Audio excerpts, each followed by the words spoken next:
Alright, mga kababayan, mga kaibigan, mga katokis, mga kapots, kamusta po kayong lahat? And once again, welcome po dito sa ating mumunting channel, Simply Tokis Vlog. Pag-usapan natin mga kababayan, ito pong hindi nakaporma si Imee Baba Marcos Manotoc kay Secretary Pangandaman.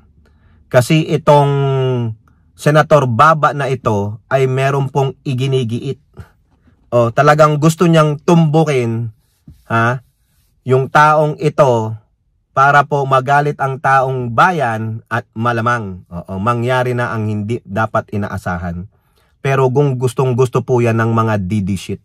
At ganun din po, ito na namang anak ni Duterte na tinatawag na tamad na mayor ng Davao City, ngayon po ay acting mayor, nagpapakalat po ulit ng fake news.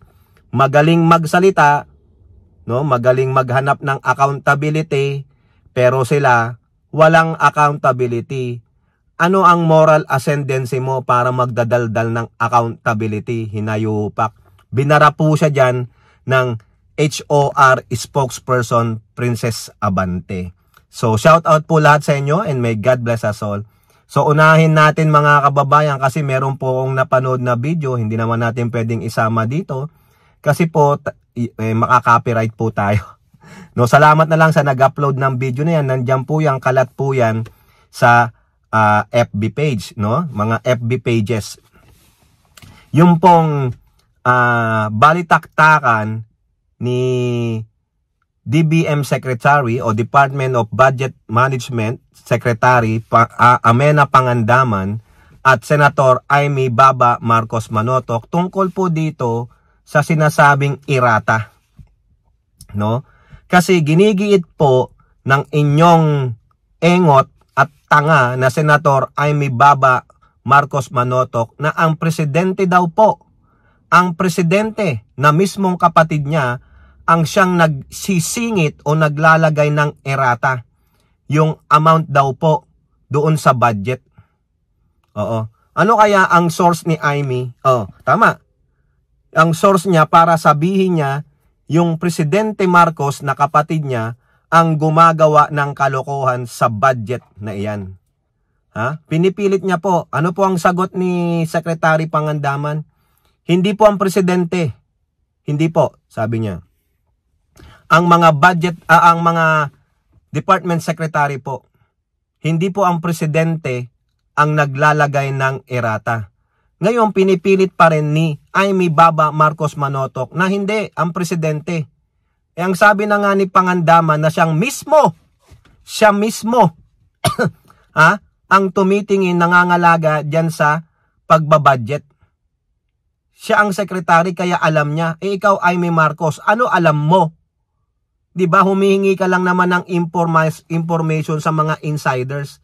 Yun mismong gumawa ng budget, yung nag-i-scrutinize ng budget together with the president, nakakaalam kung sino-sino ang nag-i-insert, ang naggagawa ng erato o whatever have you na kumakalikot sa budget. Dapat, Imee, para lalong mag-isa mo ang sarili mong kapatid at pailan nyo na ng impeachment, yun naman ang gusto mo, walang kapakapatid, di ba? Walang kamag-anak. O sige, sirain mo yung presidensiya ng kapatid mo. Kasi ang gusto mo lang naman protektahan ay ang legasiya ng tatay mo. Pero yung legasiya ng kapatid mo, parang hindi mo kapatid yan. Kung may maling ginagawa ang kapatid mo, kung may maling ginawa ang kapatid mo, pakita mo sa amin na siya mismo ang gumawa ng mali. Hindi yung ikakabit mo siya dyan sa budget na sinasabi mong ang Pangulo ang gumagawa ng erata. Hindi po. Ayaw mong paniwalaan yung mismong taong gumagawa ng budget? Ano alam mo? Nandun ka ba nung nire-review ng Pangulo, DBM, ang budget? Wala. Nang chichismis ka lang. Gumagawa ka ng issue. O ayan. Namnamin mo kung paano ka sinoplak, paano ka inirapan ni Secretary Pangandaman. Tama lang yan. Bakit mo idadamay ang taong walang kaalam-alam? Bakit? Para pag-igtingin ang galit ng Pilipino sa presidente? Hindi. Ang galit ng Pilipino nasa inyong mga Duterte camp. Kayo ang sinungaling, kayo ang budol. Mga magnanakaw. Ngayon gusto nyong ituon o ibaling, i-divert ang kalokohan ninyo sa administrasyong ito?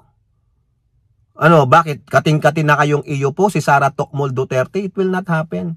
Kaya nakita nyo, panoorin nyo yung video mga kababayan, nakita nyo, nabibisit si Amena Pangandaman. Paano?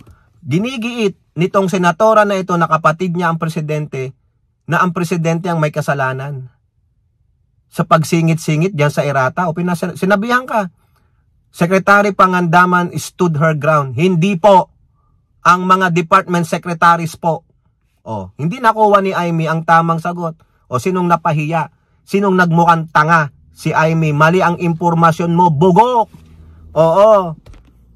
Hindi ka muna mag-research maigi. Napakasimple namang tanongin yan. O, Secretary, sino bang gumawa ng erata? Hindi mga department secretary. Walang kinalaman dyan ng Pangulo.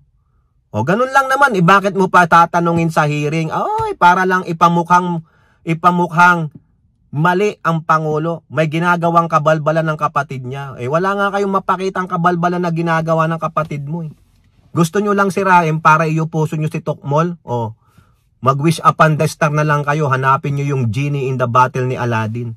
O, punta kayo dun sa mga pyramids, baka nandun, no? O, Amy Marcos, ano ka? Sunog ka. Sinungaling. Oo, ito pang isang sinungaling. Kakampi nila, mga kababayan. Ito ang acting mayor ng Davao City na tamad, no? Duwag. Ito, daldal pa ng daldal, walang moral ascendancy, no? Kasi ang binibira niya si Speaker Martin. Bakit? Galit na galit sila kay Speaker kasi nga, sinasabi nila, si Speaker ay kakampi ng mga progressive group dahil tinanggal ang confidential fund ng kanyang ate. Mukhang pera yung mga yan, yung mga Duterte. Ha?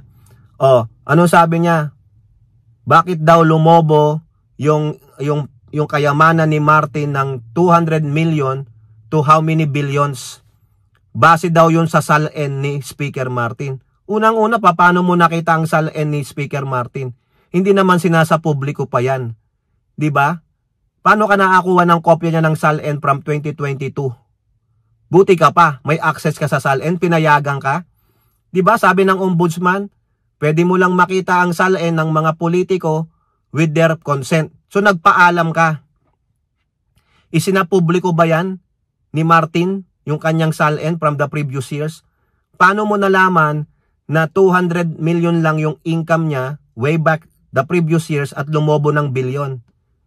Paano mo nakuha? May nagsabi sa'yo from ombudsman? Sino naglabas ng record ni Speaker Martin without his consent? Hindi sa dinedepensahan natin si Speaker. Di ba may patakaran ng ombudsman through martires? You cannot access the SALN of a particular person without their prior consent. So may consent si Speaker para kay Baste? O may naglabas para ibigay kay Baste? O maniniwala kayo sa kanya? Ano, nasaan yung dokumento ng SALN ni Speaker kung alam mo? Dapat pinakita mo dyan para naniwala kami sa'yo. Para hindi namin iisipin na nagsisinungaling ka na naman, gumagawa kayo ng kwento. Ganyan kayong mga Duterte, di ba sabi ng tatay mo, ay planted evidence. So ayan, nag-iimplanta na naman sila ng maling impormasyon sa kaisipan ng taong bayan. Wala kayong mapakitang ebidensya. Nasaan yung SALN, yung kayamanan? Yan lang naman yan eh. O, ano ngayon ang sabi dyan ni HOR spokesperson, Attorney Princess Abante? Gawa-gawa lang. Fake news. Fake news po, mga kababayan. O, yung banat ni Baste Duterte kay Speaker Martin, fake news. Wala siyang mapakita ebidensya. Instead na yan, bakit hindi kayong mga Duterte ang maglabas ng inyong SALN? Kumakahol kayo. Ha? Tahol kayo ng tahol sa accountability. Pero kayo nasaan? Bakit nyo iniiwas ang inyong SALN sa publiko? O sana ilabas ng ate mo na kaagad. Diba nananawagan ng Pangulo ng lifestyle check? O sa buong executive, kasama kapatid mo, maglabas na siya. Sabi ng spokesperson ng OBP, maglalabas ang inyong Vice President ng SALN. Nasaan na? Mabuti pa yung Akbayan. Tama ba? O Kabataan Party List ba yon? Naglabas sila ng SALN. O baka susunod na dyan si Jokno. Di ba? O kaya yung ACT Teachers Party List Representative. Di ba? Kung walang tinatago, bakit ayaw nyo ilabas sa SALN nyo? Bakit pinagawa nyo si Martires na with prior consent pa? Di ba? O, paano niya na-access? Ibig sabihin, implanting na naman ng fake news. Wala kang mapakitang ebidensya. Ang maganda, labas nyo lahat ng SALN nyo, kayong mga Duterte. Lead by example. Kung talagang matino kayo, ilabas mo SALN mo. Basta hindi yung nakikialam ka sa SALN ng ibang tao. Kasi gusto nyo lang manira. O, bakit? Tatakbo bang presidente si speaker? Wala pa naman declaration ha. O tandaan ninyo, hindi po ako vlogger ni speaker ha. Hindi po ako parte ng vlogger niya ha. Kinukutya ko rin yan, binabatikos ko rin si Martin. Pero this time, ha? Magpakita ng ebidensya itong acting mayor ng Davao City na tamad, no, na walang alam, na duwag, para paniwalaan kita. Eh ngayon, puro ka lang daldal eh. Wala kang dokumento. Pakita mo yung SALN na nakuha mo kay Martin Romualdez. Sino nagbigay sa'yo from ombudsman? Sinong kakutsaba nyo sa ombudsman at nailabas at nakita mo ang SALN ni speaker? Diba yun ang matinding ebidensya? Show proof. Ito, naka-stampad pa oh. Galing ombudsman, no? Nakita ko. Pumayag si Martin na ilabas. O, di ba? O, paano mo nakuha yun? Kung totoo man yan, paano mo nakuha impormasyon? Sino nagbigay sa'yo?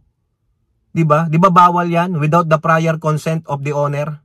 Yan ang sabi ng ombudsman, eh. Di ba? O, ayan din ang sabi nung OBP ninyo. Gagamitin yung ombudsman card sa paglalabas ng SALN. Takot na takot. Nasaan ang accountability? Nasaan ang transparency ng mga Duterte? Wala. Pero pag sila na, okay lang. Maninira kami kasi sabi nung tatay ay planted evidences. Yun. Sino maniniwala dyan? Duwag nga yan. Paniniwalaan ninyo. Diba? Sinungaling yan eh. Puro forma lang yan. Maniniwala kayo? Anong moral ascendancy niya? Wala. Diba? O kayo po, ano pong inyong masasabi? Comment down below and don't forget to like and share. Hope to see you on the next videos. Bye-bye. God bless.